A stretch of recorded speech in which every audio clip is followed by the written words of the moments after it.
Bom dia, igreja, graça e paz do Senhor para todos. É bom estarmos aqui nessa manhã, mais um dia, e com você também que nos acompanha aí na nossa transmissão online desse nosso tempo devocional de culto de abertura da nossa EBD aqui, desse domingo. Esses são os nossos minutos devocionais desse nosso mês de junho, mês de missões, e a gente tem olhado para essa ideia de trazer um link aí, uma ligação com o tema do mês, quando nós estamos aqui no nosso tempo devocional da manhã também.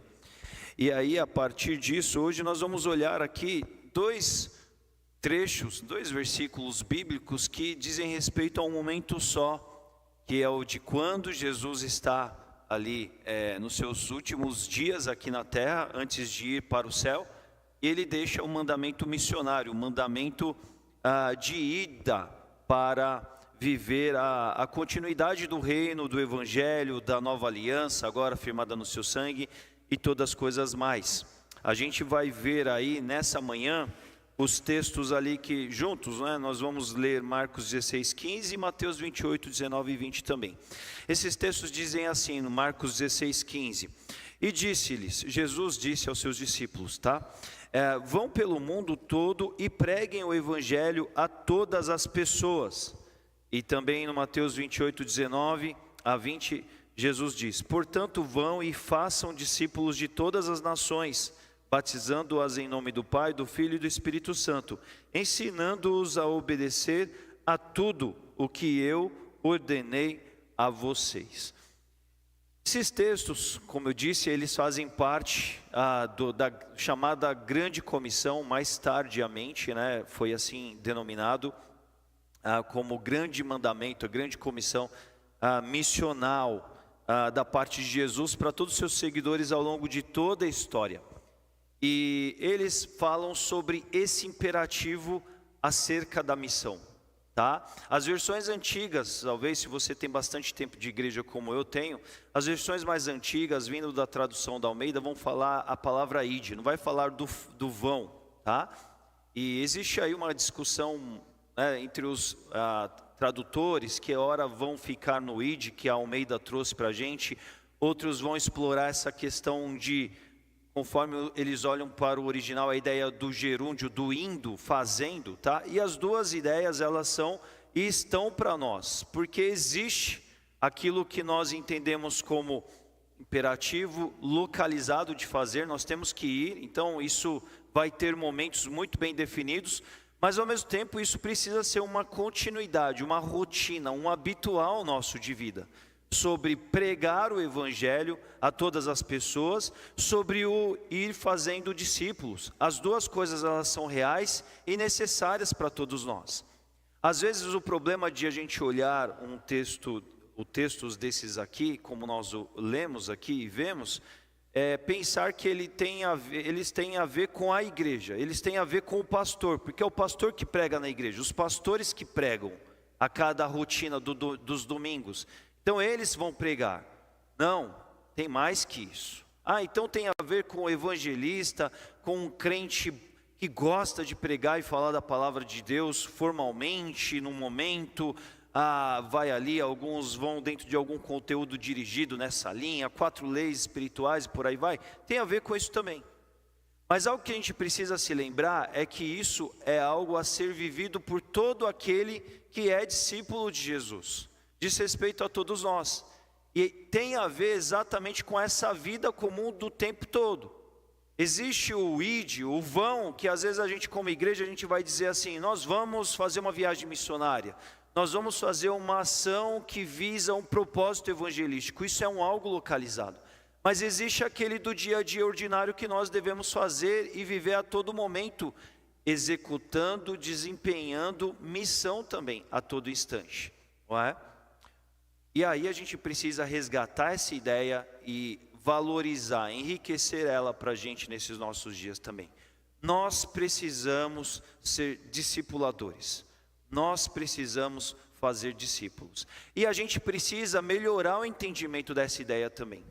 Porque às vezes quando a gente fala sobre fazer discípulos, a gente lembra de Jesus, o mestre, fazendo discípulos.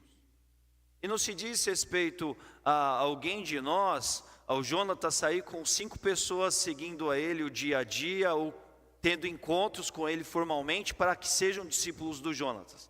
Os discípulos são de Jesus. O Jonatas, ele pode ter papel nisso, como o Jonas também. Mas o grande mestre a ser seguido é Jesus Cristo.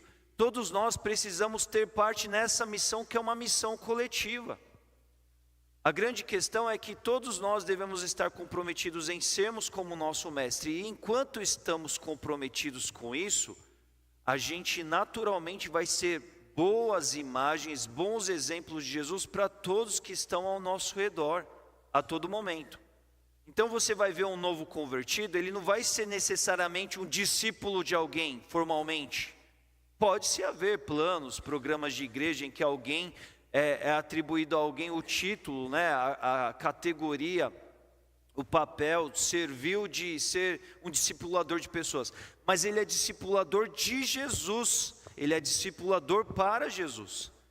E às vezes você vai ver um novo convertido, ele vai vir à igreja, ele está em processo de aprofundamento em ser discipulado, olhando Jesus ali, olhando Jesus aqui, percebendo na irmã da recepção, percebendo no irmão que está tocando um instrumento aqui, que além do serviço ao culto cristão, é também alguém com quem ele caminha junto. E nesse processo, as pessoas vão sendo discipuladas em Cristo Jesus, segundo o modelo de Cristo Jesus. Preparando aqui esse devocional da manhã, eu estava me lembrando, eu trabalhei numa das empresas que eu passei, trabalhei longo tempo, e eu fui altamente impactado por uma pessoa lá que ele, além de trabalhar na empresa, ele também era um pastor, e ele é uma pessoa muito piedosa, muito dedicada ao Senhor. E ele foi uma das pessoas que naquela época da minha vida me discipulou. E não porque eu estava desigrejado, não porque eu não tinha igreja, não porque eu não tinha um local que me ancorava do ponto de vista discipular. Eu era discipulado na minha igreja também. Eu tinha um pastor na minha igreja também. Eu tinha irmãos de valor que estavam inferindo na minha vida ao mesmo momento, com certeza. Mas a gente estava lá no trabalho e a gente almoçava juntos quase todos os dias. Enquanto a gente almoçava junto, tantas vezes lá estava o José Marcos me discipulando. Ele não estava me discipulando porque ele estava falando necessariamente, estritamente de versículos bíblicos, de texto bíblico. Ele estava me discipulando quando ele estava sendo exemplo de Jesus em tantas coisas. Sobre como ele pagava uma conta, sobre como ele cuidava do trato familiar com a sua família, sobre como ele lidava com os clientes, fornecedores, os auditores que ele recebia no departamento da qualidade. Ele estava me discipulando. Ele não estava falando formalmente do evangelho ou da vida cristã como um todo, ele estava simplesmente vivendo o evangelho. Quando a gente fala sobre pregar o evangelho, isso tem a ver com o momento formal do culto, isso tem a ver com um evangelismo que você possa fazer, mas pregar o evangelho é anunciar, pronunciar, sabe, de diversas formas, demonstrar o evangelho prático na sua vida, porque o evangelho veio e transformou sua vida. Esse evangelho vai ditar agora a sua conduta de vida a todo momento, a todo instante. E isso é o fazer discípulos. É por isso, junto desses textos, eu gosto de aproveitar também. 1 Coríntios 11:1 vai dizer, Paulo dizendo, olha, sejam meus imitadores como eu sou de Cristo Jesus. E isso também se liga muito a tudo isso que nós estamos pensando aqui nessa manhã. Sabe, Paulo dizendo assim, sejamos imitadores de Cristo Jesus, e se você precisa da minha ajuda para que eu seja uma imagem, um exemplo na minha própria vida, eu estou aqui. Olhem para mim porque eu estou olhando para Cristo, mas Cristo é o nosso grande alvo. E quando Paulo está fazendo isso, Paulo não está fazendo assim, olha, no momento de culto prestem atenção em cada mínima palavra que eu estiver falando, pregando, porque ali você está vivendo uma experiência discipular. Não. Paulo, ele era do dia a dia, ele estava nas reuniões, na sinagoga, mas ele estava lá convivendo com o povo, estava lá vendendo a sua tendinha, ele estava lá caminhando com as outras pessoas nas casas, e em todos esses momentos ele estava discipulando pessoas. Quando ele estava falando sobre as coisas claras, definidas da fé, ou quando ele estava simplesmente vivendo elas por meio de atos da vida comum.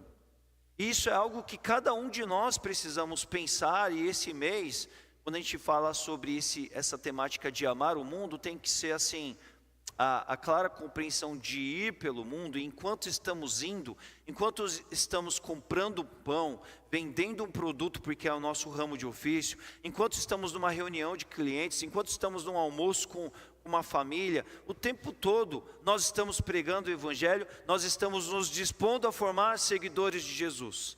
E tudo isso porque o Evangelho está entranhado nas nossas vidas. O Evangelho, ele faz parte sobre como nós decidimos coisas, sobre como nós valorizamos e priorizamos caminhos de vida, sobre o Evangelho define a nossa linguagem, define o nosso pensamento, e como tudo que acontece lá dentro vai sair para fora, o Evangelho vai sair. Mas às vezes eu estou falando sobre uma venda de carro, às vezes eu estou falando sobre uma decisão para a vida de curto, médio, longo prazo, não importa. O Evangelho está presente porque eu sou seguidor de Jesus. E enquanto eu sou seguidor de Jesus, está esperado que eu também forme outros seguidores de Jesus. Outros que às vezes não consigam olhar o tempo todo para Jesus, nos conceitos do que Ele nos deixou, mas o tempo todo pode perceber aquilo que Jesus está fazendo na vida dos seus outros irmãos que estão caminhando e convivendo com Ele. Então que essa missão ela esteja entranhada em todos nós, e por palavras, por atos de vida, isso cada vez a gente siga indo pelo mundo anunciando o Evangelho, falando dessa verdade que transforma nossas vidas e que transforma a vida de todos que creem e permanecem na vida do reino de Deus. Amém?